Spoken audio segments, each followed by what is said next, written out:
ओम नमो भगवते वासुदेवाय नमः। कार्तिक मास के शुक्ल पक्ष की नवमी के दिन आंवला नवमी के रूप में मनाई जाती है और इसे अक्षय नवमी भी कहते हैं, क्योंकि इस दिन किया गया कोई भी शुभ कार्य अक्षय फल देने वाला होता है, अर्थात उसके शुभ फल में कभी भी कमी नहीं आती है। तो इतना महत्वपूर्ण है ये आंवला नवमी का दिन, और ये 2 तारीख को पड़ रहा है। और आंवला हमारे आयुर्वेद में भी इसका बहुत अधिक महत्व है। कहते हैं कि इस दिन आंवले के पेड़ के नीचे ज़रूर से झाड़ू लगाएं, साफ सफाई करें और इस दिन आंवले के पेड़ में मीठा जल अर्पित करें। उस जल में शहद और कच्चा दूध ज़रूर से मिला के उस आंवले के पेड़ में उसे चढ़ाएं।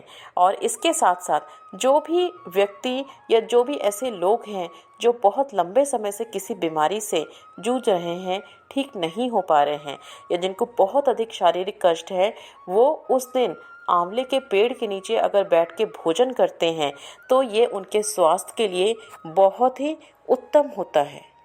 और साथ में अगर आंवले के फल का सेवन करते हैं तो ये हमें आयु आरोग्यता प्रदान करती हैं। तो आइए जानते हैं कि आंवला नवमी की व्रत कथा क्या है, और जिसको सुनने से समस्त पापों से छूटकर मोक्ष की प्राप्ति होती है, क्योंकि यही वो आंवला नवमी का दिन है जिस दिन द्वापर युग का प्रारंभ हुआ था, यानी कि जिस युग में स्वयं श्री कृष्ण ने जन्म लिया था। तो इतनी महत्वपूर्ण है ये आंवला नवमी।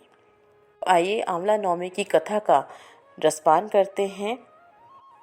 एक बार की बात है, जगत गुरु आदि शंकराचार्य भिक्षा मांगने एक कुटिया के सामने रुके। वहाँ एक बूढ़ी औरत रहती थी जो अत्यंत गरीब और दयनीय स्थिति में रहती थी।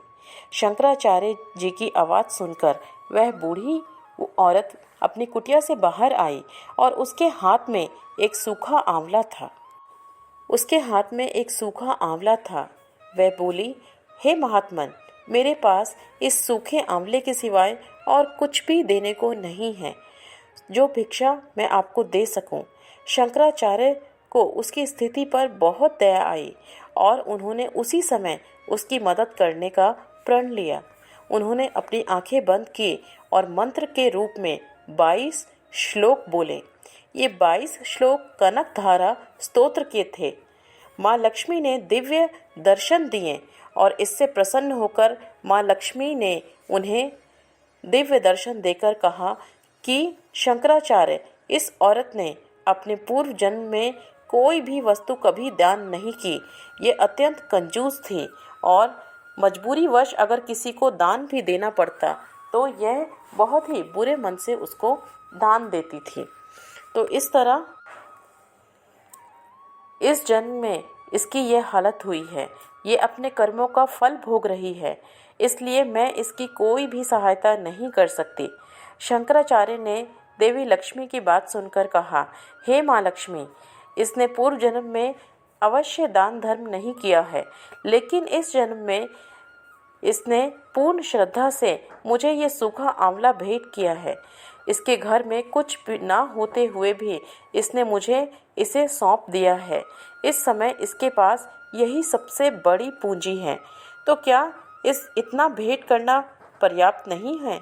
शंकराचार्य की इस बात को सुनकर देवी लक्ष्मी बहुत प्रसन्न हुई और उसी समय उन्होंने उस गरीब बुढ़िया की कुटिया में स्वर्ण के आंवलों की वर्षा कर दी।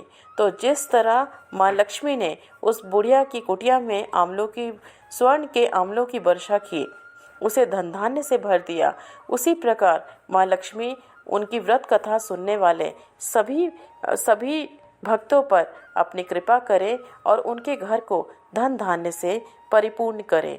जय माँ लक्ष्मी। ओम नमो भगवते वासुदेवाय नमः। बरकत देवता की जय हो, माँ लक्ष्मी की जय हो।